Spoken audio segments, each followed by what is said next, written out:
Hello friends, ഇന്നത്തെ എപ്പിസോഡിൽ ശ്യാമയുടെ അരികിൽ നിന്ന് ശാലിനി റൂമിലേക്ക് എത്തിയതും വിഷ്ണുവിനെ നോക്കി ശ്യാമയുടെ അരികിൽ നിന്നെത്തിയ ശാലിനി വളരെ വികാരത്തോടെ വിഷ്ണുവിന്റെ അരികിലേക്ക് ചെല്ലുന്നു. വിഷ്ണുവിന്റെ ദേഹത്തൂടെ അങ്ങനെ വിരലുകൾ ഓടിച്ച് ശാലിനി വിഷ്ണുവിനെ തന്നെ അങ്ങനെ നോക്കി. വിഷ്ണു ശ്യാമയെക്കുറിച്ചും രോഹിത്തിനെ കുറിച്ചും ഒക്കെ ഇങ്ങനെ ആലോചിച്ചുകൊണ്ടിരുന്ന ഉടനെ പെട്ടെന്ന് വിഷ്ണുവേട്ട എന്നുള്ള വിളി കേട്ടതും ശാലിനി പെട്ടെന്ന് തന്നെ വിളിച്ചത് മനസ്സിലാകാതെ വിഷ്ണു രോഹിത്തിനെ കുറിച്ചും ശ്യാമയെ കുറിച്ചും ഒരു പാട്ട് സീനൊക്കെ ഇങ്ങനെ ആലോചിച്ചിരുന്ന വിഷ്ണു പെട്ടെന്ന് ഇതെവിടുന്ന ഈ ശബ്ദം എന്ന് ആലോചിച്ച് കണ്ണു തുറന്നു. അപ്പോഴേക്കും ശാലിനി വിഷ്ണുവിനെ നോക്കി വിഷ്ണുവേട്ടാ എന്ന് വിളിക്കുന്നു. വിഷ്ണുവിനെ സ്നേഹത്തോടെ ശാലിനി അരികിലേക്ക് ചെന്ന് അങ്ങനെ ദേഹത്തെല്ലാം തലോടുന്നത് കണ്ട് വിഷ്ണു ഓ താനായിരുന്നു എന്ന് ചോദിച്ച് എഴുന്നേറ്റ് അവിടെ ഇരുന്നു.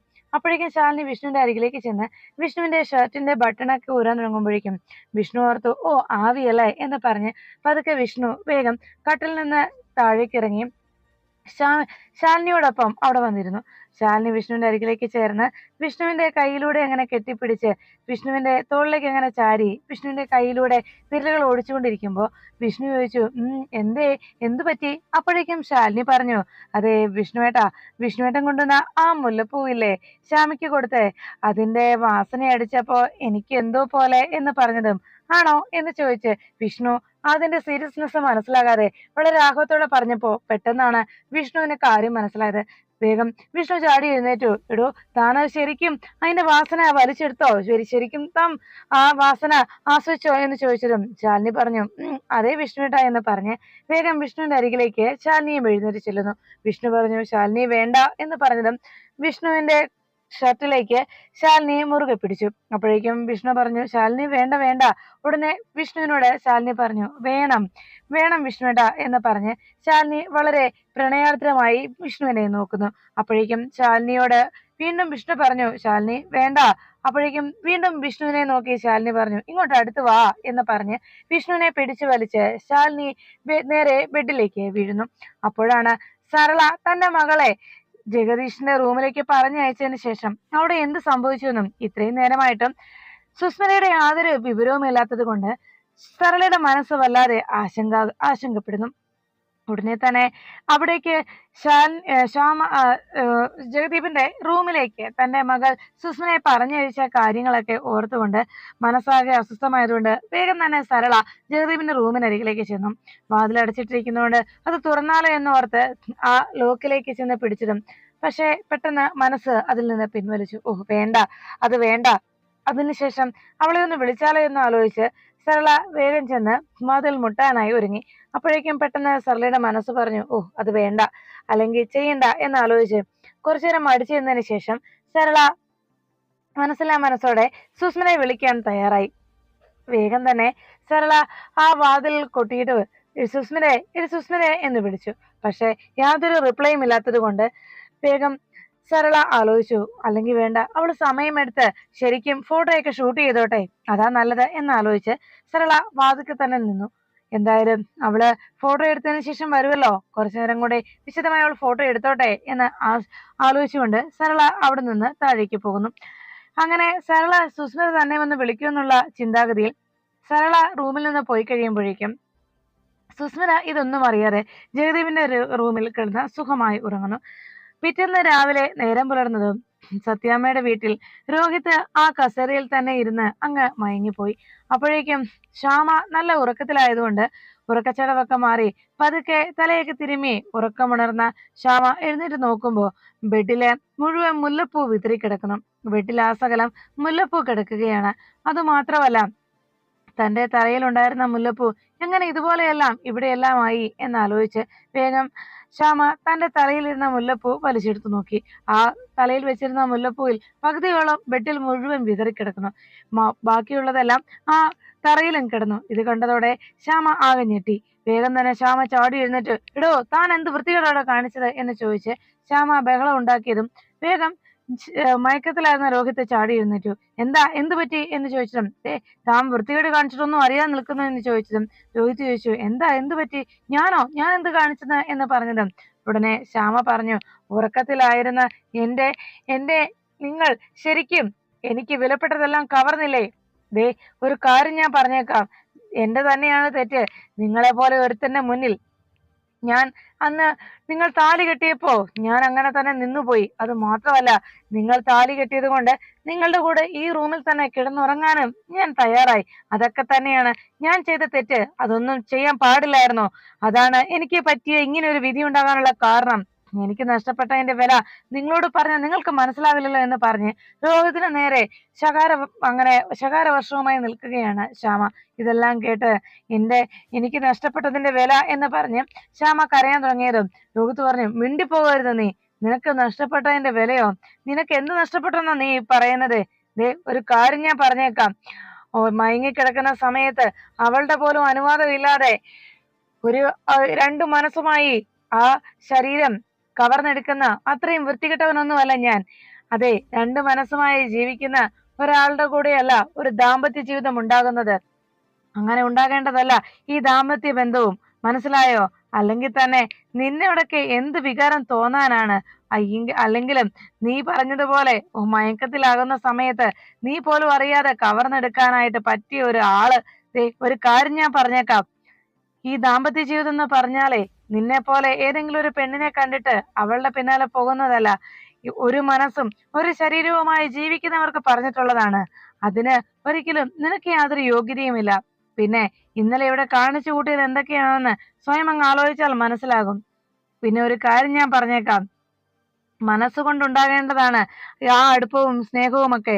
അതൊക്കെ നിന്നോട് പറഞ്ഞിട്ട് കാര്യമില്ല. രണ്ട് മനസ്സുമായി നിൽക്കുന്നവർക്കിടയിൽ അങ്ങനെ ഒരു ബന്ധം ഒരിക്കലും ഉണ്ടാവില്ല. എന്റെ ജീവിതത്തിൽ അങ്ങനെ ഒരിക്കലും ഉണ്ടാകാനും പോകുന്നില്ല. പിന്നെ നിന്നെ ഞാൻ താലി കെട്ടിയ കാര്യം എന്ന് പറഞ്ഞ് രോഹിത് ചിരിച്ചു. നീ ഉറങ്ങിക്കിടന്നപ്പോഴൊന്നും അല്ലല്ലോ നിന്റെ കഴുത്തിൽ താലി കെട്ടിയത്.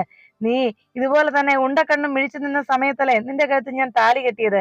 എന്നിട്ട് നീ പറയുന്നത് നീ അറിയാതിരുന്ന സമയത്ത് ഞാൻ നിന്നെ താലി കെട്ടിയതുപോലെയാണല്ലോ എന്ന് പറഞ്ഞ് രോഹിത് ശ്യാമയ്ക്ക് നേരെ ദേഷ്യപ്പെടുമ്പോ ശ്യാമ മറുപടി ഒന്നും പറയാനാകാതെ ആകെ ഭയന്ന് വിറച്ചു നിന്നു. അപ്പോഴേക്കും രോഹിത് ശ്യാമയെ നോക്കി ചിരിച്ചു. എന്നിട്ട് പറഞ്ഞു, ഹോ, പേടിച്ചു പോയോ? അതെ, ഞാൻ ഈ പറഞ്ഞതൊക്കെ നിന്നെ ഒന്ന് ഓർമ്മിപ്പിച്ചു എന്ന് മാത്രമേ ഉള്ളൂ. ഭയക്കാൻ വേണ്ടിയല്ല. അത് ഓർമ്മയിൽ എപ്പോഴും ഉണ്ടാകണം, അത്രമാത്രം. പിന്നെ ഇവിടെ നീ പറഞ്ഞതുപോലെ ഒരു റൂമിൽ കഴിയുമ്പോ പരസ്പരം അങ്ങോട്ടും ഇങ്ങോട്ടും ഒരു ബഹുമാനം വേണം. അത് മനസ്സിലാക്കണം. അല്ലാതെ വെറുതെ മറ്റുള്ളവരെ അപമാനിക്കാനും മറ്റുള്ളവരുടെ മുന്നിൽ വെച്ച് മറ്റുള്ളവരെ തേജോവധം ചെയ്യുന്ന രീതിയിലും ആകരുത് പെരുമാറ്റം. മനസ്സിലായോ? നല്ല രീതിയിൽ പെരുമാറാൻ പഠിക്കണം ഒരു റൂമിലാണെങ്കിൽ പോലും. സത്യത്തിൽ നീ പറഞ്ഞതുപോലെ പേടിക്കേണ്ടത് ഞാൻ കൂടിയാണ്. നിന്നെ പോലെ ഒരുത്തിയുടെ കൂടെ ഞാൻ ഈ റൂമിൽ എങ്ങനെ വിശ്വസിച്ച് കഴിയും? പരസ്പരമായിട്ടുള്ള വിശ്വാസത്തിന്റെ പുറത്താണ് ഇവിടെ ഒരു റൂമിൽ ഇപ്പോൾ കഴിയുന്നത് തന്നെ. അത് മനസ്സിലാക്കണം എന്ന് പറഞ്ഞ് രോഹിത് പുറത്തേക്ക് ഇറങ്ങിയതിനു ശേഷം ശ്യാമ ഒന്നും മിണ്ടാതെ അങ്ങനെ നിൽക്കുമ്പോ ശ്യാമയെ ഒന്നുകൂടി പിന്തിരിഞ്ഞു നോക്കിയിട്ട് രോഹിത് പറഞ്ഞു, പേടി വേണ്ട, ജാഗ്രത മതി, ഭയം വേണ്ട എന്ന് പറഞ്ഞ് രോഹിത് മടങ്ങി.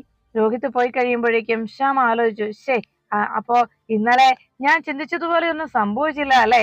ഹോ, അപ്പൊ ഇത്രയൊക്കെ മനസ്സിലുണ്ടായിരുന്നു, ഇത്രയൊക്കെ ബോധം മനസ്സിലുണ്ടായിരുന്നു അല്ലെ?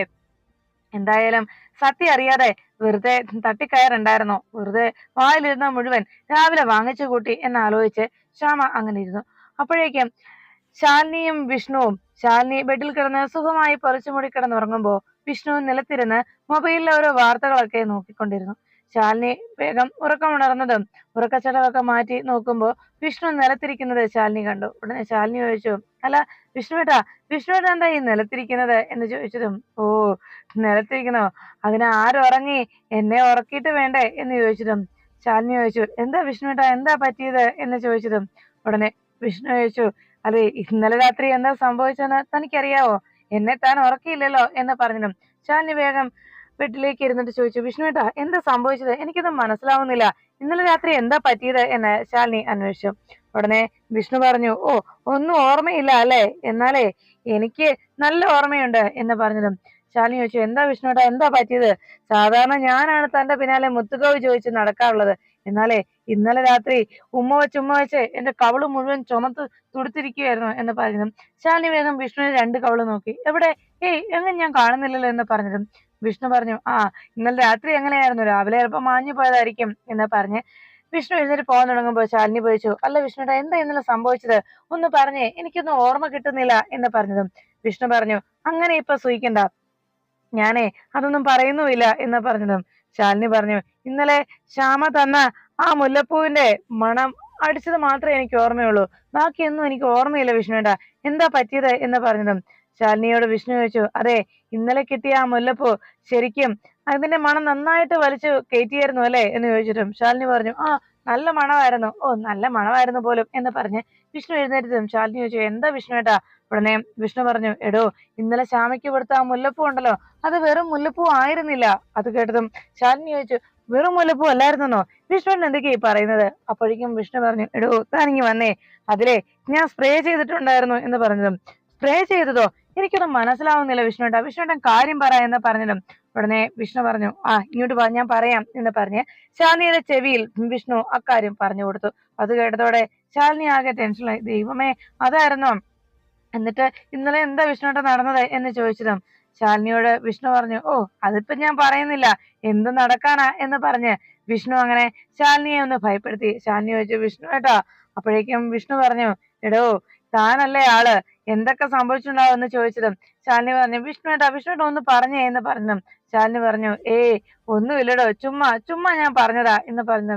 ചുമ്മാതെയോ എന്ന് ശാലിനി വീണ്ടും സംശയത്തോടെ വിഷ്ണുവോട് ചോദിച്ചു. അപ്പോഴേക്കും വിഷ്ണു പറഞ്ഞു, എടോ, താനേ സിവിൽ സർവീസ് എന്നുള്ള തന്റെ ആ മോഹം നടക്കാതെ, ആ മോഹം സഫലമാകാതെ എന്തെങ്കിലും നടക്കാൻ ഞാൻ സമ്മതിക്കുവോടോ എന്ന് വിഷ്ണു ശാലിനിയോട് ചോദിച്ചു.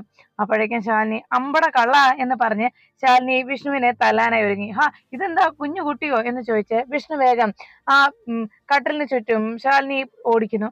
അപ്പോഴേക്കും വിഷ്ണു ആ കട്ടിലിന് ചുറ്റും ഓടിയതിനു ശേഷം ശാലിനിയോട് പറഞ്ഞു, ശാലിനിയെ കുറിച്ച് വിഷ്ണു വിളിച്ചു പറഞ്ഞു, അയ്യോ അമ്മേ, എന്നെ സിംഹമായിട്ട് ഓടിക്കുന്നേ എന്ന് പറഞ്ഞു. ശാലിനി, ഇന്നലെ സിംഹത്തെ പോലായിരുന്നില്ല താൻ എന്ന് പറഞ്ഞ് വിഷ്ണു ശാലിനിയെ കളിയാക്കി. അപ്പോഴേക്കും ശാലിനി വിഷ്ണുവേട്ടാ എന്ന് പറഞ്ഞ് വീണ്ടും വിഷ്ണു തല്ലാൻ തുടങ്ങുമ്പോൾ, അയ്യോ അമ്മേ, ഈ സിംഹത്തിന്റെ വലയിൽ നിന്ന് എന്നെ രക്ഷിക്കുവോ, സിംഹം എന്നെ പിടികൂടുന്നേ എന്ന് പറഞ്ഞ് വിഷ്ണു വേഗം റൂമിൽ നിന്ന് ഓടിപ്പോകുന്നു. അപ്പോഴേക്കും ശാലിനി ആ ബെഡിൽ നിന്ന് ചിരിച്ചുകൊണ്ട് മുടി കെട്ടി വെക്കുന്നതിനിടയിൽ തെമ്മാടി കള്ളൻ എന്ന് വിഷ്ണുവിനോടുള്ള സ്നേഹത്തോടെയുള്ള സാധാരണ ആ വിളി ശാലിനി വിളിക്കുന്നു. കൊച്ചു തെമ്മാടി എന്ന് പറഞ്ഞ് ശാലിനി ചിരിച്ചുകൊണ്ട് വിഷ്ണു താൻ അങ്ങനെയൊക്കെ പെരുമാറിയിട്ട് പോലും തന്റെ ആ സ്വപ്നം സഫലമാകുന്നതിന് വേണ്ടി വിഷ്ണുവേട്ടൻ തന്നെ സംരക്ഷിച്ചു നിർത്തിയല്ലോ, തനിക്കൊപ്പം നിന്നല്ലോ എന്ന ആ സന്തോഷവും സ്നേഹവും ബഹുമാനവും എല്ലാമായിരുന്നു ശാലിനിയുടെ മുഖത്ത് ആ സമയത്ത്. അപ്പോഴേക്കും സുസ്മിതയും ജഗദീപും ഇത്രയും നേരമായിട്ടും എഴുന്നേൽക്കാത്തതിന്റെ ആശങ്കയിൽ സരള അവർക്ക് രണ്ടുപേരുടെയും അരികിലേക്ക് എന്താ സംഭവിച്ചെന്നറിയാനായി രാവിലെ സരള എത്തുന്നു. രാവിലെ ഇത്രയും നേരമായിട്ടും വാതിൽ തുറക്കാത്തതുകൊണ്ട് സരളയ്ക്ക് വരാത്ത ആശങ്കയായി. സരള വാതിലിനരികിലേക്ക് ചെന്ന് മുട്ടി വിളിക്കണോ എന്ന് ആലോചിച്ച് ആശങ്കയോടെ അങ്ങനെ നിൽക്കുമ്പോൾ പെട്ടെന്ന് ലോക്ക് തുറന്ന ശബ്ദം സരള കേൾക്കുന്നു. ലോക്ക് തുറന്ന് ആരാ വരുന്നതെന്ന് അറിയാനായി കാത്തു നിന്നതും ജഗദീപ് പുറത്തേക്ക് ഇറങ്ങി വരുന്നത് സരള കണ്ടു.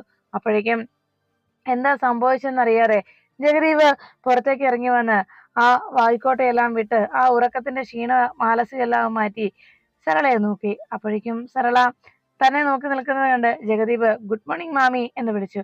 അപ്പോഴേക്കും സരള ചോദിച്ചു, മാമിയോ?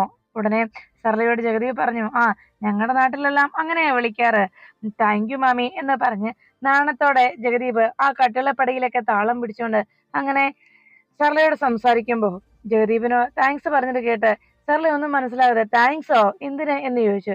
ജഗദീപ് ഒരു സിനിമ പാട്ടൊക്കെ പാടി നാണത്തോടെ സരളയുടെ മുന്നിൽ നിന്ന് ചില പാട്ടൊക്കെ പാടിക്കൊണ്ട് എന്തൊക്കെ ആലോചിച്ച് വേഗം താഴേക്ക് പോകാൻ ഒരുങ്ങുമ്പോ ഉടനെ തന്നെ സരളയോട് പറഞ്ഞു, അതെ മമ്മി, എനിക്ക് ഒരു നല്ല ചൂട് വെള്ളം വേണം, ഇത്രയും നേരം ആയതുകൊണ്ടൊക്കെയാണ്, എന്തായാലും ഒരു ചൂടുവെള്ള ശലം കിട്ടിയാൽ കൊള്ളാമായിരുന്നെന്ന് പറഞ്ഞ് വേഗം ജഗദീപ് മറ്റൊരു പാട്ടൊക്കെ പാടി നാണത്തോടെ ആ സ്റ്റെയർ ഇറങ്ങി പോകുന്നത് സരള നോക്കിയിരുന്നു.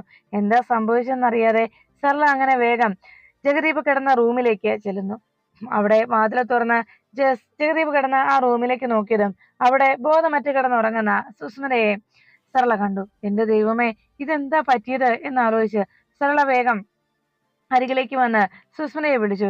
മോളെ സുസ്മിതേ, എടി സുസ്മിതേ, എഴുന്നേക്കടി എന്ന് പറഞ്ഞ് എത്ര വിളിച്ചിട്ടും സുസ്മിത മയക്കത്തിൽ നിന്ന് എഴുന്നേക്കുന്നില്ല. ബോധം കെട്ട് അങ്ങനെ കിടക്കുന്നത് കണ്ട് സരള വീണ്ടും വിളിച്ചു, എടി മോളെ സുസ്മിതേ, എഴുന്നേക്കടി. തല പിടിച്ചുയർത്തിയിട്ടും അതേപടി തന്റെ കയ്യിൽ അങ്ങനെ സുസ്മിത കിടന്നിട്ട് കൈ വിട്ടതും സുസ്മിത വാടിയ തണ്ടുപോലെ താമരത്തണ്ട് പോലെ വീണ്ടും താഴേക്ക് വീണു. യോ, ഇവക്കിത് എന്താ പറ്റിയത്, ഇവള് ചത്തോ എന്നെല്ലാം പേടിച്ചുകൊണ്ട് സരള വേഗം ചെന്ന് ആ ജഗ്ഗിലെ വെള്ളം എടുത്തുകൊണ്ട് വന്ന് വേഗം സുസ്മിതയുടെ മുഖത്തേക്ക് തളിച്ചു. സുസ്മിത അപ്പോഴേക്കും പെട്ടെന്ന് ഉറക്കം വന്ന് ഉണർന്നു വന്നു. സുസ്മിത മുഖത്ത് വെള്ളം വീണതും പെട്ടെന്ന് മയക്കം വിട്ടതും സരള വേഗം ബഹളത്തൊപ്പം വെച്ച് എടി എടി സുസ്മന എഴുന്നേക്കടി എന്ന് പറഞ്ഞു. ഉടനെ സുസ്മന എഴുന്നേറ്റ് വരുന്നത് കണ്ട് ജഗ് വേഗം തിരികെ കൊണ്ട് വെച്ചിട്ട് സരള അരികിലേക്ക് വന്നു. ഇന്നലെ ഇന്നലെ എന്താണ് പറ്റിയത്? നിനക്ക് എന്തെങ്കിലും ഓർമ്മയുണ്ടോ? നീ ഇപ്പൊ എവിടെയാ എന്ന് ചോദിച്ചതും വേഗം സുസ്മന പറഞ്ഞു, എനിക്കറിയാം, ഞാനിപ്പോ നമ്മുടെ വീട്ടിലല്ലേ എന്ന് ചോദിച്ചതും അതെ, നമ്മുടെ വീട്ടിലൊക്കെ തന്നെയാ. പക്ഷെ നീ ഇപ്പം ഇന്നലെ ജഗദീപനെ താമസിപ്പിച്ച ആ റൂമിലാണ് എന്ന് പറഞ്ഞതും ഓ ആണോ എന്ന് സുസ്മിത ചോദിച്ചു. ഓ നിനക്കെന്താടി ബോധം തെളിഞ്ഞിട്ടില്ലേ? നീ ഇത്രയും നിസ്സാരമായിട്ടാണ് ഇത് പറയുന്നത്. ഇന്നലെ രാത്രിയിൽ എന്താടി പറ്റിയത്? ആ ലൈം ജ്യൂസുമായിട്ട് നിന്നെ ഇവിടേക്ക് പറഞ്ഞയച്ചതിന് ശേഷം എന്താ സംഭവിച്ചത് എന്ന് സർല ചോദിച്ചു. അപ്പോഴേക്കും സുസ്മിത പെട്ടെന്ന് ആലോചിച്ചു കഴിഞ്ഞ ദിവസം എന്താ രാത്രിയിൽ സംഭവിച്ചതെന്ന്. ജഗദീപ് തന്റെ കയ്യിലേക്ക് ലൈം ജ്യൂസ് തന്നതിന് ശേഷം ആ 2 ഗ്ലാസും കയ്യിൽ പിടിച്ചു നോക്കിയപ്പോ താൻ ഗ്ലാസ് മാറിയാണ് കഴിച്ചതെന്ന് അറിഞ്ഞതും പെട്ടെന്ന് ബോധം കെട്ട് ബെഡിലേക്ക് വീണു. അത്ര മാത്രമേ സുസ്മിതയ്ക്ക് ഓർമ്മയുള്ളൂ. സുസ്മിത ഉടനെ ചാടി എഴുന്നേറ്റ് സർലയോട് പറഞ്ഞു, അമ്മേ ഇന്നലെ ഒരു അബദ്ധം പറ്റി. ഉടനെ സർല ഭയത്തോടെ ചോദിച്ചു, എന്തബദ്ധം? എന്താടി പറ്റിയത് എന്ന് ചോദിച്ചതും സർല പറഞ്ഞു, അമ്മ ഇന്നലെ ജ്യൂസ് എനിക്ക് തന്നു വിട്ടില്ലേ, ആ ജ്യൂസ് മാറിപ്പോയമ്മേ. അപ്പോഴേക്കും സർല തലയിൽ കൈവച്ചു. അയ്യോ അമ്മേ, ആ ജ്യൂസ് മാറി, ഞാനാ കുടിച്ചത് എന്ന് പറഞ്ഞതും ശരി, എന്നിട്ട് എന്താടി സംഭവിച്ചത് എന്ന് ചോദിച്ചതും സർലയോട് സുസ്മിത പറഞ്ഞു, എനിക്കൊന്നും ഓർമ്മ കിട്ടുന്നില്ല അമ്മേ. അപ്പോഴേക്കും സരള വേഗം ചിന്തിച്ചു. ജഗദീപ് രാവിലെ വാതിൽ തുറന്ന് തന്റെ മുന്നിലേക്ക് വന്നതും ജഗദീപിലുണ്ടായ മാറ്റവും നാണവും ഒരു കള്ളച്ചിരിയോടെ പാട്ടും ഒക്കെ കണ്ടതോടെ സരള ഏകദേശം കാര്യങ്ങളൊക്കെ മനസ്സിലാക്കി. സരളയ്ക്ക് ആകെ ടെൻഷനായി. ദൈവമേ എന്നാലോചിച്ച് ആകെ പ്രശ്നമായല്ലോ എന്നുള്ള വിഷമത്തിൽ സരള വേഗം റൂമിൽ നിന്ന് പുറത്തേക്ക് ഇറങ്ങി.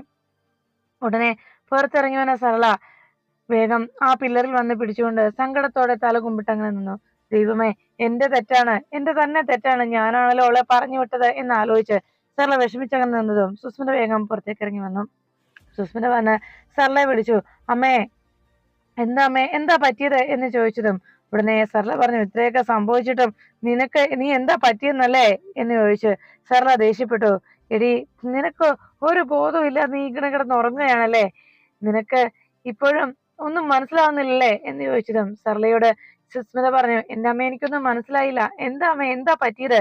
അപ്പോഴേക്കും സുസ്മിത പറഞ്ഞു, ജനിച്ച നാൾ മുതൽ നിന്നെ ഞാൻ കാണുന്നതല്ലേ, നീ അങ്ങനെ നിഷ്കളങ്കയൊന്നും ചമയണ്ട എന്ന് പറഞ്ഞ് ഒന്നും അറിയാത്ത ഒരു പൊട്ടി പെണ്ണല്ലേ നീ എന്ന് പറഞ്ഞ് ദേഷ്യപ്പെട്ടുകൊണ്ട് സരള താഴേക്ക് ഇറങ്ങിപ്പോയി. സുസ്മിത പെട്ടെന്ന് ആലോചിച്ചു, ഈ അമ്മ ഇങ്ങനെയൊക്കെ പറയുന്നത് എന്ന് ആലോചിച്ച് സുസ്മിത അങ്ങുന്നതും പെട്ടെന്ന് സുസ്മിതയ്ക്ക് ബോധം വന്നു. ദൈവമേ, അതുപോലാണോ അമ്മ ആലോചിച്ചത്? അത് ഓർത്തിട്ടാണോ അമ്മ അങ്ങനെയൊക്കെ പറഞ്ഞത് എന്ന് ആലോചിച്ചുകൊണ്ട് സുസ്മിത അങ്ങനെ നിൽക്കുമ്പോൾ ജഗദീപ് പാട്ടും പാടി സ്റ്റെയർ കയറി വരുന്നത് കണ്ടു. സുസ്മിതയെ കണ്ടതും ജഗദീപ് ഒരു കള്ളച്ചിരിയോടെ സുസ്മിതയുടെ അരികിലേക്ക് എത്തി പാട്ടൊക്കെ പാടുകയും സുസ്മിതയുടെ അരികിൽ വന്ന് ചില കാര്യങ്ങൾ തനിക്ക് സ്വന്തമായവളെ പോലെ സുസ്മിതയോട് വളരെ സ്നേഹം കൂടിയതുപോലെയൊക്കെ ജഗദീപ് പാട്ടൊക്കെ പാടി നാണത്തോടെ ആ കട്ടിളപ്പടിയിൽ ചെന്ന് വീണ്ടും താളമൊക്കെ പിടിച്ച് സുസ്മിതയെ നോക്കുന്നു. ഇതൊക്കെ കണ്ടതോടെ സുസ്മിതയ്ക്ക് വീണ്ടും അമ്മ പറഞ്ഞതുപോലെ എന്തൊക്കെയോ സംഭവിച്ചതുപോലെ തോന്നി. ദൈവമേ, ഇതെന്താ ഇന്നിങ്ങനെ ആലോചിച്ചുകൊണ്ട് സുസ്മിത അങ്ങ് നിൽക്കുമ്പോൾ ജഗദീപ് നാണത്തോടെ വേഗം റൂമിലേക്ക് ചെന്ന് ആ ബെഡിലേക്ക് ചാടി വീണു. ഈ സമയത്ത് സുസ്മിത ഓരോന്നും ആലോചിച്ചു. എന്താ ഇത് അമ്മേ എന്ന് വിളിച്ച് വേഗം സുസ്മിത താഴേക്ക് ഇറങ്ങി പോകുന്നു. സുസ്മിത താഴേക്ക് പോയെന്ന് മനസ്സിലായതോടെ ജഗദീപ് വേഗം ചിരിച്ചുകൊണ്ട് ആ സ്റ്റെയറിനരികിലേക്ക് വന്ന് നോക്കി. സുസ്മിത താഴേക്ക് ഓടിപ്പോയെന്ന് മനസ്സിലാക്കിയ ജഗദീപ് ചിരിച്ചുകൊണ്ട് വീണ്ടും അവിടെ താളം പിടിച്ചങ്ങനെ നിൽക്കുന്നു. അപ്പോഴാണ് അവിടെ സത്യഭാമയുടെ വീട്ടിൽ രാഘവൻ നായരും സത്യഭാമയും അർജുനും ആരുടെയൊക്കെ വരവ് പ്രതീക്ഷിച്ച് അവിടെ ഹാളിൽ കാത്തിരുന്നു. അപ്പോഴേക്കും പിള്ളേച്ചനോട് സത്യഭാമ ചോദിച്ചു, അല്ല പിള്ളേച്ച പറഞ്ഞില്ലേ എന്ന് ചോദിച്ചിട്ടും പറഞ്ഞു സത്യാമ്മേ, അവരിപ്പോ വരും എന്ന് പിള്ളേച്ചൻ മറുപടി നൽകി. അപ്പോഴാണ് വിഷ്ണുവും ശാലിനിയും രോഹിത്തും ശ്യാമയും കൂടി അവർ 4 പേരും താഴേക്ക് ഇറങ്ങി വന്നത്. അവർ വേഗം അവിടേക്ക് വന്നിരുന്നതും വിഷ്ണു അർജുനെ കണ്ടതോടെ ഗുഡ് മോർണിംഗ് അളിയ എന്ന് വിളിച്ച് വിഷ് ചെയ്തുകൊണ്ട് അവിടേക്ക് ചെന്നിരുന്നു. വിഷ്ണു ശാലിനിയും വളരെ സന്തോഷത്തോടെ വന്നിരിക്കുമ്പോൾ അർജുൻ ഇതിനിടയിൽ സത്യാമ്മയോട് പറഞ്ഞു, സത്യാമ്മ തന്നെ കാര്യങ്ങൾ പറയണം, ശരിയെന്ന് സത്യഭാമ തലകുലുക്കി. അപ്പോഴേക്കും രോഹിത്തും ശ്യാമയും കൂടി അവിടേക്ക് എത്തി. എല്ലാവരും വന്നിരുന്നതോടെ ശ്യാമയും രോഹിത്തും കൂടി സത്യാമ്മയുടെ മുന്നിലേക്ക് വന്നിരുന്നു. ഈ സമയത്ത് സത്യഭാമ പറഞ്ഞു, അതെ, ഞാൻ നിങ്ങളെയൊക്കെ വിളിപ്പിച്ചതേ എല്ലാ അച്ഛനമ്മമാരുടെയും ആഗ്രഹം മക്കളും മരുമക്കളും പേരക്കുട്ടികളും അവരുടെ കൂടെ എന്നും ഉണ്ടാകണമെന്നുള്ളതാണ്. പ്രത്യേകിച്ച് മാതാപിതാക്കളുടെ ഏറ്റവും കൂടുതൽ ആഗ്രഹം മക്കൾ തങ്ങളുടെ കൂടെ എന്നും കാണണമെന്നുള്ളത് തന്നെയാണ്. അതല്പം സ്വാർത്ഥമായിട്ടുള്ള കാര്യമാണെങ്കിൽ പോലും അങ്ങനെയാണ് എല്ലാ അച്ഛനമ്മമാരും ആഗ്രഹിക്കാറുള്ളത് എന്ന് ഞാനിപ്പോ പറഞ്ഞു വന്നത്, വസുമതിക്ക് സ്ട്രോക്ക് വന്ന കാര്യം നിങ്ങൾ എല്ലാവരും അറിഞ്ഞതാണല്ലോ. വസുമതി സ്ട്രോക്ക് വന്നതിന് ശേഷം നമ്മളെ എല്ലാവരെയും അറിയാവുന്നത് കൊണ്ടും നമുക്കാർക്കും സങ്കടമൊന്നും തോന്നരുത്, വിഷമമൊന്നും ഉണ്ടാകരുത് എന്ന് കരുതിയാണ് മനഃപൂർവ്വം ആ വിവരം നമ്മളിൽ നിന്ന് വസുമതി ഇത്രയും നാളും മറച്ചു വെച്ചത്. എന്നാൽ ഇനിയും വസുമതി അങ്ങനെ തനിച്ചു നിർത്താൻ, ആ വേദന അങ്ങനെ തനിയെ അനുഭവിക്കാൻ വിടുന്നത് ശരിയല്ലല്ലോ. നമ്മൾ കൂടുതൽ സ്വാർത്ഥമതികളാകുന്നത് ശരിയല്ലല്ലോ എന്ന് സത്യഭാമ അറിയിച്ചു. അതുകൊണ്ട് ചിലപ്പോ ചില ബന്ധങ്ങൾ അകന്നു പോകുമ്പോൾ നമുക്ക് നമ്മുടെ മനസ്സിനെയും നമ്മളെയും വല്ലാതെ വേദനിപ്പിച്ചേക്കും. എന്നാലും ചില വേർപിരിയൽ അനിവാര്യമാണ് എന്ന് സത്യഭാമ പറഞ്ഞു. അതുകൊണ്ട് ഞാൻ പ്രീതിയെയും പാറുക്കുട്ടിയെയും വസുമതിക്കരികിലേക്ക് പറഞ്ഞയക്കാൻ തീരുമാനിച്ചു എന്ന് അറിയിച്ചു. ആ വാക്കും ആ തീരുമാനവും കേട്ടതോടെ വിഷ്ണുവും ശാലിനിയും ഒപ്പം രോഹിത്തും ശ്യാമയും ഒക്കെ ഞെട്ടി. രോഹിത്ത് അങ്ങനെ ഞെട്ടിത്തെറിച്ച് നിൽക്കുമ്പോൾ പെട്ടെന്ന് പ്രീതി കുഞ്ഞുമായി താഴേക്ക് ഇറങ്ങി വരുന്നു. പ്രീതി കുഞ്ഞിനെ എടുത്തുകൊണ്ട് താഴേക്ക് ഇറങ്ങി വരുന്ന ആ കാഴ്ച കണ്ടതോടെ ശാലിനിയും വിഷ്ണുവും വല്ലാത്ത വേദനയോടെ അവരെ ഇരുവരെയും നോക്കുന്നു.